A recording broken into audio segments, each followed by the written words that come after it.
saya melakukan banyak perjalanan, dan perjalanan paling penting bagi saya adalah perjalanan ke Tibet.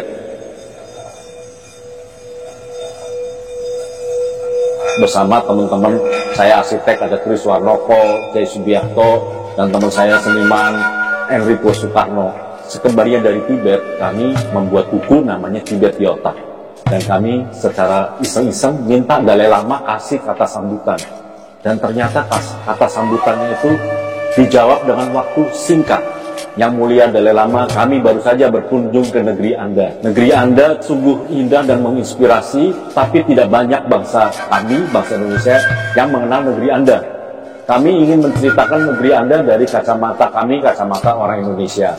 Karena bagi kami, negeri Anda seperti sebuah legenda atau negeri dongeng. Jawaban Dalai Lama, walaupun tidak banyak orang Indonesia mengenal negeri kami, tapi dari dahulu, bangsa kami selalu mengenang Indonesia. Melalui pendiri kami, seorang guru besar agama Buddha berasal dari India bernama Atisa Dipangkara, sebelum mendirikan negeri Tibet telah berguru pada seorang lama, dan lama ini bernama Lama Serlingpa. Serlingpa kurang lebih artinya adalah Swarna Dwipa. Swarna Dwipa adalah Pulau Emas Sumatera, dan Lama Serlingpa ini ada di dalam masa kerajaan Sriwijaya, dan dia bernama Dharmakirti. Jadi peristiwa itu selalu diceritakan kepada semua murid-murid Buddha yang ada di Tibet.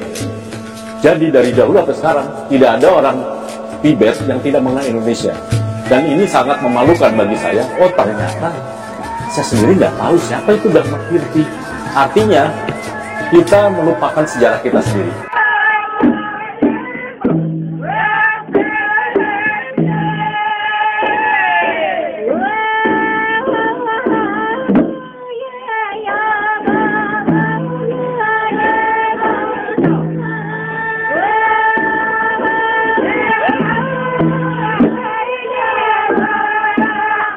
Propaganda penjajah terhadap leluhur nenek moyang kita, primitif, tinggal di goa-goa menganut animisme, dinamisme, situs dan ajarannya dari India, adalah tidak benar. Svarnadvipa Dharmakirti. Svarnadvipa adalah nama orang yang ada di pulau kini bernama Sumatera. Dharmakirti asli Nusantara, bukan dari Arab, India atau Armenia. Dharma adalah ajaran leluhur bangsa Indonesia, Kirti adalah pelajar, mahasiswa, santri. Jadi, Svarnadvipa Dharmakirti adalah tokoh yang terlahir di Sumatera, termasuk Ershi Marhandeya dan Agatsya. Dua tokoh ini guru atau master, dan pelajar atau santri ajaran Dharma, yang pusat pembelajarannya ada di Sumatera hingga kini tersimpan di Bali, tergambar di Borobudur, asli ajaran leluhur Indonesia terdahulu. Dharmakirti, dikenal sebagai Serlingpa Dharmakirti atau Svarnadvipa Dharmakirti, sebutan Tiongkok Coki Drakpa. Tibet menyebutkan bahwa Dharmakirti hidup sezaman dengan Raja Tibet Srongbetan Gampo. Svarnadvipa Dharmakirti, lahir dari keluarga Brahmin atau Brahmanism, ini bukan Hindu. Beliau ada pada tahun 610 SM sampai dengan 520 SM, ada dua nama dengan masa berbeda. Dharmakirti adalah keponakan Kumarila Batai 618 sampai 540 SM, hidup pada sistem kekeluargaan, matrilineal, kadatuan, garis keturunan Apuntahiamri Jayanasa, Dapuntahiang, sampai pada keturunan generasi saat ini, Niniok Datuok Gajo Duo Balai. Svarnadvipa Dharmakirti sarjana keturunan leluhur yang kini terpublikasi dengan Sriwijaya, lahir di Svarnadvipa. Di sini dia melakukan proses pendidikan dan pembelajaran utamanya, dharmik dan sains lainnya dari para master tingkat tingginya. Nusantara pada tahun 610 SM sudah ada ilmuwan di negeri tercinta ini Indonesia. The Seven Treatises on Valid Cognition adalah karya Svarnadvipa Dharmakirti. Ia telah menyusun dan menghasilkan karya besar di bidang keilmuan dan akademisi, yaitu 7 bagian ilmu utama tentang pengakuan, validitas. The Seven Treatises on Valid Cognition. Svarnadvipa Dharmakirti. Sebelum Diknaga meninggal, Dharmakirti menerima penahbisan darinya. Dia adalah murid tokoh Dharmapala saat ia masih hidup. Dharmapala 670 sampai 580 SM, lahir dalam keluarga bangsawan berasal dari Svarnadvipa. Dia adalah murid Dharmadasa, menjadi pimpinan Nalada Bihar India. Dia adalah guru Dharmakirti. Selama masa Dharma Kirti, Adi Sankara tahun 569 sampai 537 SM dalam sidang akademik pernah mengalahkan pendapat baru tentang Dharmik, yaitu tinjauan baru filosofis, Buddhism, di forum perdebatan para sarjana. Dia adalah salah satu pencetus pemikiran, logika filosofis, juga ahli teori ilmu yang utama, atomisme, yang menyatakan bahwa satu-satunya benda yang dianggap ada, adalah keadaan kesadaran sesaat. Karya Svarnadvipa Dharmakirti adalah The Seven Treatises on Valid Cognition, ilmu tentang analisis hubungan. Sambandha Pariksafti, ilmu penetapan pengakuan validitas pramana viniscaya. Ilmu kompendium pengakuan validitas pramana vartika karika diknaga. Ilmu drop of reasoning nyaya bindu prakarana. Essence and explanation of a drop of reason hetu bindu nama prakarana. Bukti dari kontinums dan kajian akademik Samtanantarasi di nama prakarana. Ilmu terhadap penalaran dan pendekatan padanya ya nama prakarana. Svarnadvipa Dharmakirti, di antara tokoh pembawa ajaran Dharmik Falsafah asli Nusantara, lokasi di 13 Koto Kampar ditemukan artefak bukti pernah berdiri komplek besar ada lebih 14 abad lalu sebelum Masehi. Landmark atau tempat suci untuk penobatan wisudawan dan ritual suci para master, Dharmik original, berupa menara tinggi dan tempat duduk para sangha, juga penobatan para raja, Vanua atau Vatsal. Svarnadvipa Dharmakirti, putra Bunda Dewi Dumo atau Ratna Dewi Putitrata yang hidup di Svarnadipa dan saat beliau, Amerta, dimakamkan di timur laut berjarak 300 meter dari landmark saat ini bernama Candi Muaratakus, di sekitarnya dibangunkan 6 buah bangunan oleh putranya. Di tempat ini, Xuanzang Hyensang 602-664 m juga Yixing 689-695 m yang tinggal selama 5 tahun di Svarnadvipa belajar di pusat pembelajaran Dharmik original. Disinilah tempat pembelajaran saat peziarah Tiongkok datang. Tercatat dalam sejarah tempat ini disebut Istana Payung Perak.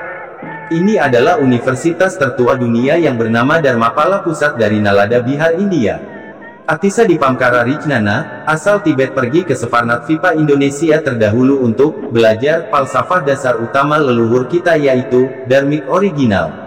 Inilah Dharma, Dhamma, falsafah leluhur bangsa Nusantara yang mewarnai Tibet. Beliau bukan membawa ajaran Buddha lalu disebarkan ke Nusantara dan Palembang bukan pusat ajaran Buddhism terdahulu. Fahami, Buddhism ada di Indonesia secara formil 1953, atas prakarsa Bihu Asin Jinarahita baru mengadakan Trisuci Waisak di Borobudur. 12 teks literasi kata, Svasga, di relief dasar, jelas membuktikan Borobudur bukan berdasar pada salah satu ajaran yang terlahir di India. Ini kajian akademik, silahkan diteliti lebih jernih. Simak pertemuan antara guru dan murid. Atisa Dipamkara Rijnana was born into royalty. His father was a king known as Kalyana Sri and his mother was Sri Prabhavati. Ia melakukan perjalanan ke Nusantara Svarnadvipa, tinggal selama 12 tahun di sini lalu kembali ke India, meninggal di Nyetang, Tibet. Yesheo, guru master dari Tibet Barat, mengirim Atisa Dipamkara Rijnana pergi ke Svarnadvipa untuk mempelajari dan menerjemahkan beberapa teks Sanskerta. Atisa adalah tokoh kunci dalam pendirian Mahayana Tibet. Dia menghidupkan Vajrayana di Tibet. Atisa ditahbiskan ke dalam silsilah Mahasambhika pada usia 28 oleh Abbas Ilaraksita. Ia telah mempelajari hampir semua keilmuan Buddhism dan non-Buddhis pada masanya, termasuk keilmuan Veda, ajaran-ajaran Wisnu, Siwa. Pertemuan Atisa Dipamkara Rijnana dengan guru Svarnadvipa Dharmakirti di Sumatera, Indonesia masa lalu. Utusan tamu menghadap dan berkata, "Mohon dengarkanlah kami. Oh guru yang mulia, hari ini telah tiba." Dipamkara Rijnana dengan 102 pengikut mengarungi samudera luas selama 14 bulan. Kini ia ingin bertemu dengan guru. Guru Svarnadvipa Dharmakirti menjawab, "Alangkah mulianya, penguasa bumi telah datang. Alangkah mulianya, putra sang raja telah datang. Alangkah mulianya, tuan semua telah datang. Alangkah mulianya, pahlawan mulia telah datang. Alangkah mulianya, dia telah tiba dengan pengikutnya. Alangkah mulianya, telah mengatasi semua rintangan. Alangkah mulianya, dia telah datang dengan tulus hati. Oh para murid, kenakanlah jubahmu dan siapkan salam untuk yang mulia." Dari kejauhan rombongan Atisa Dipamkara Rijnana sangat terkesan. Tak lama kemudian, 535 orang membawa 3 jubah dengan membawa kendi air suci, diiringi oleh 62 samanera dipimpin oleh Guru Dharmakirti Suparnatvipa sendiri, rombongan mereka yang telah ditahbiskan 597 orang. Atisa Dipamkara Rijnana dan rombongannya spontan melakukan namaskara penuh menyambut Guru Dharmakirti Suparnatvipa dan sebaliknya rombongan Guru Dharmakirti Suparnatvipa pun melakukan namaskara. Atisa Dipamkara Rijnana mempersembahkan banyak permata dan emas, para pengikutnya juga mempersembahkan 1 koin emas untuk masing-masing siswanya Guru Dharmakirti Suparnatvipa. Guru Dharmakirti Suparnatvipa mempersembahkan Budarupang untuk Dipamkara dan ia menetap di Istana Payung Perak di Suparnatvipa selama 12 tahun. Selama di sini ia tidur di lantai, di ujung kaki tempat tidur gurunya sebagai tanda penghormatan murid kepada guru. Salah satu cendera mata berupa Budarupang adalah bentuk miniatur orang duduk bersila. Ini visualisasi kontemplasi spiritual leluhur Nusantara yang disebut Topobroto, Upasena, Kamala tampil di Borobudur. Ini bukan patung Siddhartha Gautama tapi beliau mengikuti teknik ini dan melahirkan ajaran Buddhism di India. Atisa Dipamkara Rijnana ia telah berguru ke 157 guru, namun setiap kali ia mendengar nama Guru Dharmakirti Suparnatvipa kontan mengalir air matanya.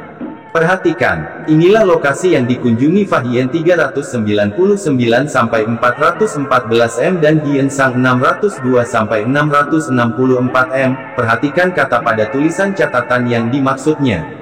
Tathagata meninggalkan bayangannya di sini, ini adalah tradisi tidak ada sisa bayangan yang terlihat. Lokasi yang dimaksud Giensang adalah Equinox hanya ada di situs Muara Takus. Stupa 200 kaki tingginya di dekat ini adalah tanda di mana Tathagata berjalan ke sana kemari, adalah situs Muara Takus, di mana para Brahman melakukan ritual Pradaksina Prasawiya, gerakan memutari situs. Situs Muara Takus di area Kota Suci, Suparnatvipa, Sumatera Indonesia terdahulu adalah tempat pendidikan ilmu pengetahuan, tempat wisuda para sarjana yang selesai mempelajari Dhamma, tempat penobatan para Raja Vanua Vatsal Nusantara. Di komplek area situs Muara Takus ada pagar luar 2 lapis, adalah komplek utama tempat tinggal para guru, Sanghakirti, Ershi pengajar dan bagian lainnya. Timur laut gerbang utama komplek. Timur, 400 langkah ada bangunan terbuat dari kayu pelatihan mantra. Barat tempat belajar ada kolam sakti, Tobek Sati. Tenggara, tempat belajar tingkat kedua. Barat daya tempat tinggal pelajar tingkat ketiga. Barat laut tempat pertapa Tapo atau Batagak. Utara komplek di luar tanggul seberang Sungai Paodaman bahasa lokal kini, ini adalah pendarmaan, fahami ini bukan, Hindu, kapan dan siapa pembawa ajaran India ke Nusantara. Ini putra Nusantara yang pergi ke India pembawa, Dharmik, diantaranya Sariputra, Dharmadasa, Dharmapala adalah guru Suparnatvipa Dharmakirti 610-520 sm, Dharmakirti keponakan Kumarila Batai, 618-540 sm, sebelum kelahiran Siddhartha Gautama. Sangharama pusat pembelajaran, Dharma, di Suparnatvipa, bernama Dharmapala, Raja Pala Silsilah Shailendra Balaputra Dewa Suparnatvipa, membangun cabang di Bihar India, Nalada, 427 m. Sangharama Mahatupa di Jafatvipa bernama Fuana Cakapala kini terpublikasi bernama Borobudur. Nalada, di Bihar India didirikan pada tahun 427 m dibangun Raja Pala dinasti Sailendra dari Suparnatvipa. Ini adalah cabang universitas di Suparnatvipa bernama Dharmapala, juga Sangharama cabang di Java, Fuana Cakapala kini bernama Borobudur. Krijana Yasa, Dapunta Hyang membawa Dharma dan para Ershi ke tanah Java juga Bali di antaranya Guru Erci Markaendriya dan Bali kini menyimpan sempurna falsafah utama dasar leluhur kita, Dharmik, yang mendasari tumbuhnya 3 agama besar di India. Dalam teks Pasca Veda, Mahabharata Udyoga Parva 108 Timur, digambarkan sebagai tanah air asal budaya, Veda, di mana pencipta alam semesta pertama kali menyanyikan Veda. Jika benar tahun Saka di seluruh prasasti dimulai 78 Masehi, tentu sebelum tahun itu tidak ada sejarah di negeri ini. Faktanya pada tahun 610 SM sudah ada ilmuwan di negeri tercinta ini Nusantara Indonesia, beliau adalah Suparnatvipa Dharmakirti. Propaganda penjajah terhadap leluhur nenek moyang kita, primitif, tinggal di goa-goa menganut animisme, dinamisme, situs dan ajarannya dari India, adalah tidak benar. True Back History of Indonesia, Exploration dan Research, by Santo Sabah.